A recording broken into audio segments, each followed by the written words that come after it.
Let's start with an apocryphal quote often attributed to the late Enzo Ferrari: "I don't sell cars.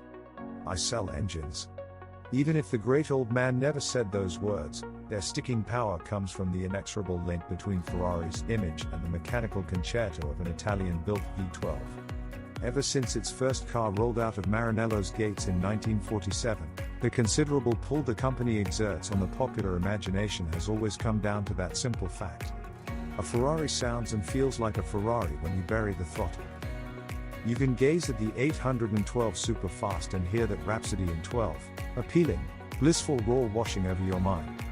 You can imagine the lightning throttle response and unending acceleration and the way the right road can make the chassis sing.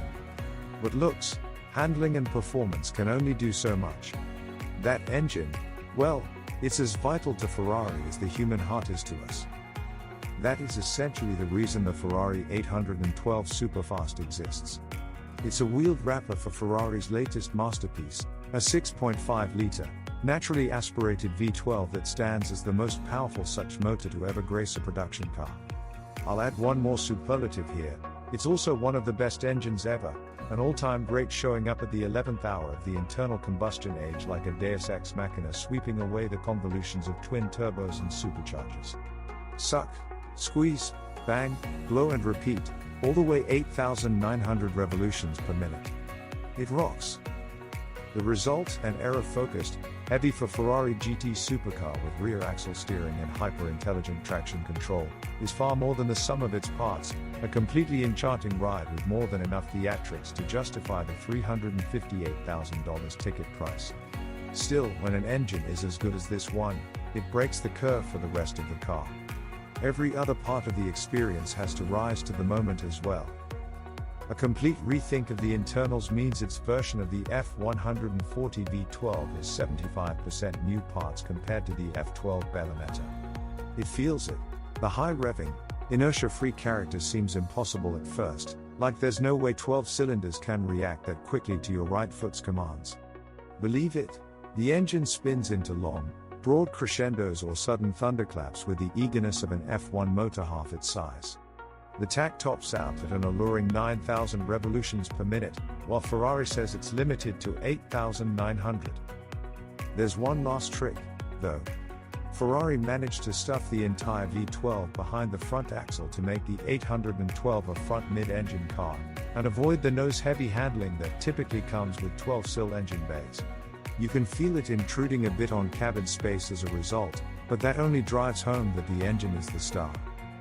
Sitting back at the rear axle for better weight distribution is a 7-speed dual-clutch transmission built by Getrag with 30% faster shifts than before. First through sixth are for the good times, 7th gear is reserved for highway overdrive. Not that it does a lot to keep revs down when you're cruising at super fast speeds, and highway fuel economy stinks as a result, especially for something that deigns to be a Grand Tourer. No matter. One of the more eye-popping specs on this engine is that peak horsepower arrives at 8,500 revolutions per minute, peak torque at 7,000. The reality of such a large, naturally aspirated engine is that the power feels immediately accessible throughout most of the rev range. Ferrari's official numbers peg it at 80% of max torque available at 3,500 revolutions per minute. I'd wager it's closer to 2,000, meaning you don't have to hit the red line in every gear to get a fast start. Once you short shift into fourth, the vast power band keeps it engaging. Ferrari wouldn't put that peak horsepower so high if it didn't want you to reach for it. Wide open throttle delivers a sense of falling down a steepening slope as the V12 spins up toward 9K. It is a brutal, exquisite feeling, 3,700 pounds of car and driver completely enthrall like a storm chaser being drawn in by funnel clouds. To hell with risk. You must know what it's like to see the tach tap out, to hear this engine at its limit. The design. There's another quote by Enzo that's relevant here, and this one is real. "Aerodynamics are for people who can't build engines," he said in 1960. Over a half-century of engineering progress since then has proved that to be a little short-sighted, but it's a maxim that could have still applied to the F12 when it launched in 2013, favoring a more classically inspired body with clean lines to match the old-school character of its engine. Not so with the 812 Superfast, which has an intense focus on aerodynamics heretofore unseen in Ferrari's front-engine cars. Overall, the exterior is function over form. I understand that's necessary to reach the target performance goals. 211 miles per hour is not slow.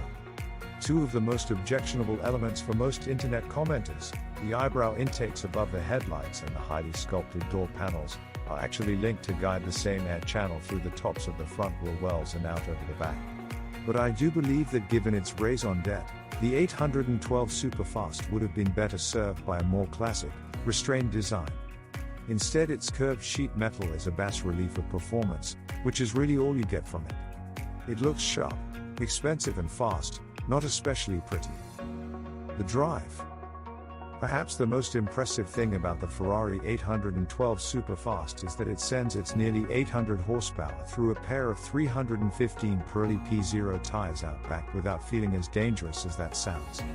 Granted, those shoes need to be nice and hot before you can make use of it, and even then you can induce wheel spin at 80 miles per hour and above if you really punch it. There is so much power on hand that even at 100 miles per hour in 7th gear, the car feels like it's surging, barely satisfied, ready for takeoff.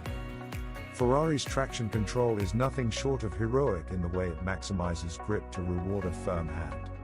You might expect that to make the biggest qualitative difference in a straight line, and it certainly does a lot in achieving the 812's recorded 2.8 seconds 0 to 60 miles per hour time.